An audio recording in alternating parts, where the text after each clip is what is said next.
Hey guys, welcome to 5 here with episode number 18 of our West Brom career mode on FIFA 20. Last episode, we started off season number 2, and our form in the Premier League was not the best. 2 losses, 1 to Man United, 1 to Chelsea. We did perform nicely in the Europa League. We will continue the qualification for that in this episode, but we're kicking it off in the Premier League at the King Power Stadium, taking on Leicester. Now this is a much more winnable game than the Man United and Chelsea ones, and 18 minutes in, chances come in for both sides here really. And you can also see in goal we've decided to go and bring in our 16-year-old Phil Collins, I do believe it is, and he blocks a shot on the counter-attack. Marlon goes down the other side of the pitch, knocks it home. We're 1-0 up away from home at the King Power.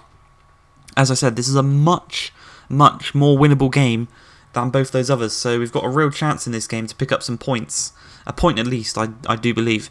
But Harper finds Liverpool. Liverpool's going to hold it up and play it into Marlon. Turns Lindelof nicely and plays it into Harper. Drags it back into the path of Marlon. Turns, strikes it, trying to get the second. Schmeichel is there to get a nice little save. Just before half-time, Marlon's going to play the ball to Burke. Nice little roulette there on Lindelof. Can't keep up with him either. He's got the strength and the pace. Shoots it at the near post, but again, well saved by Kasper Schmeichel. And Kasper Schmeichel is definitely keeping them in this game so far. But Lewis brilliantly gets past one of their players there, then skips past Lindelof. Going to cut it back to Burke, strikes it, but it's a great reaction save once again by Schmeichel. We move into the second half, 2 minutes in. Reece James coming down the wing. Looks to cut inside to Liverpool. Liverpool's going to find Phillips. Phillips to Harper. Harper first time to Marlon. Turns Johnny Evans brilliantly. And then he just strikes it into the back of the net. Marlon's got 2. He's going for the hat-trick in this game. And we are going for the victory. As it stands, we're keeping their attack quiet. And we're tearing their defence apart. Well, Marlon's tearing their defence apart, definitely. Tielemans from 31 yards out. Strikes it into the side net. And Collins didn't even move. He didn't need to move. But Reece James into the path of Marlon. Marlon's looking to get the hat-trick as Burke plays it into him. Once again, he plays it through to Burke. Strikes it. Doesn't strike it as sweetly as he could have into the opposite corner. And Schmeichel can easily catch it here. Once again, Marlon's turning their defenders easily. Can't quite find any space there, so he plays it back to Field. Field finds Harper. A little 1-2 between them. Once again, turns Lindelof again. Strikes it. This time, though, it is straight at Schmeichel. 81 minutes in. Cardenas. He's going to find some space. Decides to play it to Field. Field first time to Harper. Harper's going to find a bit of space back to Field. Field is just going to dribble around, trying to find some space, trying to find some people to pass to. Finds Marlon. Marlon strikes it. And what a way to get your first Premier League hat-trick with a goal like that. He's going to run over to me. We're going to celebrate as a team what should be our first victory in the Premier League as a team. Everyone's loving it. Marlon's got the hat-trick. He's bringing home the match ball. And just look at this goal. Finds him, gets into the D, strikes it. Brilliant goal into the top corner. It's even better from this angle. Just watch it curl into that top right-hand corner. No way Schmeichel's getting to that one. The game is going to end as a 3-0 victory to us, but without a little bit of dodginess here as Hegazi tries to pass the ball back to Collins. Completely misses him. They win a corner. Luckily for us, from that resulting corner, though, we do get it away. Bit of dodginess there, though. As you can see here, it'll get away, and we do win the game. We keep the clean sheet as well. So Collins comes in to the goal, and he actually keeps a clean sheet. So we've got a hat-trick for Marlon, a clean sheet for Collins, a victory for the squad. And that's a great way to kick off our Premier League careers after what was a difficult start, but it was an expected start. 2 losses, really.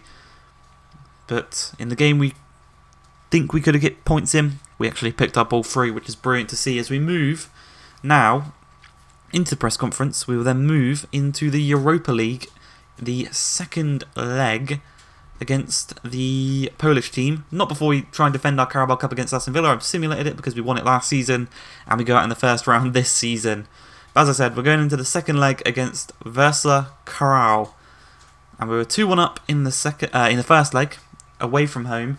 We're now at home, so I do expect us to score a lot more goals and actually keeps them out. Here is Sam Fields. He's going to find Dave Scott. Dave Scott cuts inside to Burke, strikes it at the near post. 10 minutes in, we are 1-0 up against this team. It's a team we expected to beat, really. Our Europa League campaign has gone very well so far already. We're just continuing that fine form. 17 minutes in though, Lamos gets his ball intercepted by Hagazi to Scott. Scott's going to thread one through to Burke brilliantly there. He's one-on-one with the keeper now. And he doubles his goal tally in the game. 2-0, 19 minutes in. This game is all said and done now. 4-1 on aggregate. We've already got the 2 away goals. We've now got 2 home goals. As I said, we're just adding to the misery of this other team.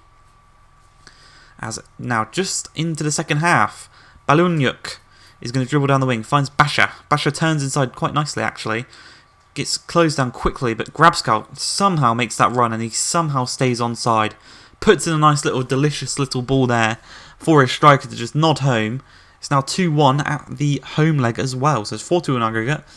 And that clean sheet is unfortunately gone as Sawyers plays through Burke. We could have back-to-back hat-tricks here as Burke strikes it past the keeper. He makes it 3-1. He's bringing home the match ball. Marlon did in the last game. Burke does in this game. We're just putting salt in the wounds now. We've already won this game. We've already won the 2 legs. We're just having fun now. We're just stat padding is what we're doing now. But Jean Carlos plays it to Basha. Basha's back to Jean Carlos. Through to Nepezuj. And they just sweaty goal it. Good block there by Tamori, but unfortunately it does fall back to the striker who just tucks it into the open net. It's now 5-2 on aggregate. And that's how the game's going to end. Oliver Burke brings home the match ball. And we move into the group stages of the Europa League. And in our group we've got Torino, Basel and Lech Poznan. So it's a pretty difficult group actually. But considering how easily we went through the knockout and the qualifying rounds, I do have faith in us. Now, we're going to go and try and sign a new midfielder. First off, we're going for Marko Grujic from Liverpool. They want way too much money for him, so we will have to back out of that deal. Next up, we're going to go for Stanislav Lobotka from Celta Vigo. Once again, though, they want way too much money for him, so we're going to have to back out of this deal as well. Next, we're going in for Mikel Merino from Real Sociedad, the 24-year-old Spanish centre-mid. Once again, they want way too much money for him. So we are in fact going to back out of this deal as well. And the final one we are going to go in for is going to be Hakan Çalhanoğlu, 26-year-old left winger, can play at cam, worth 17 million. We're going to offer 18.5. They are going to accept that. Milan, they're going to have a nice little deal here with Milan as we go into contract negotiations with Mr. Hakan Çalhanoğlu, who's going to come in. He's going to be our free kick specialist, our penalty specialist in that cam role. He's just going to be he's going to be passing. He's going to control the game for us, basically. We're going to offer him a crucial first team role. His wages aren't even that high for an 81 rated either, which is brilliant to see. We're going to give him 3 years till he's 29. Release clause, never give a release clause just in case. And he does want a slight wage increase, which I think is absolutely fine. Considering that he'll come in, he'll be our best player. And there it is. Hakan Çalhanoğlu signs for West Brom. He is our best player. And just look at some of these technical stats. Absolutely brilliant. Short pass and shot power in the 80s. 92 curve, 92 free kick accuracy. Just wait till I get my first free kick with Hakan Çalhanoğlu. Top corner every time. He's going to have 15 goals this season. All of them are going to be from free kicks. But we move on to our scouting reports. From Italy, we got 2 decent players there. We're going to leave the rest in here just to see how they progress.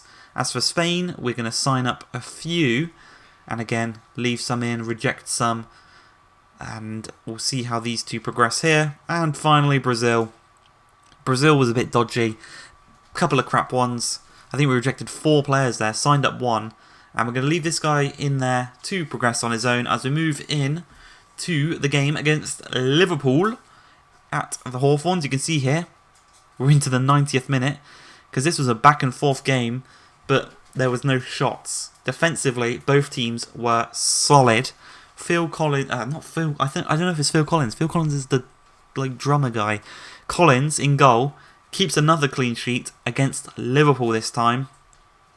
Hakan had a good enough debut, but as I said, it was a very midfield oriented game.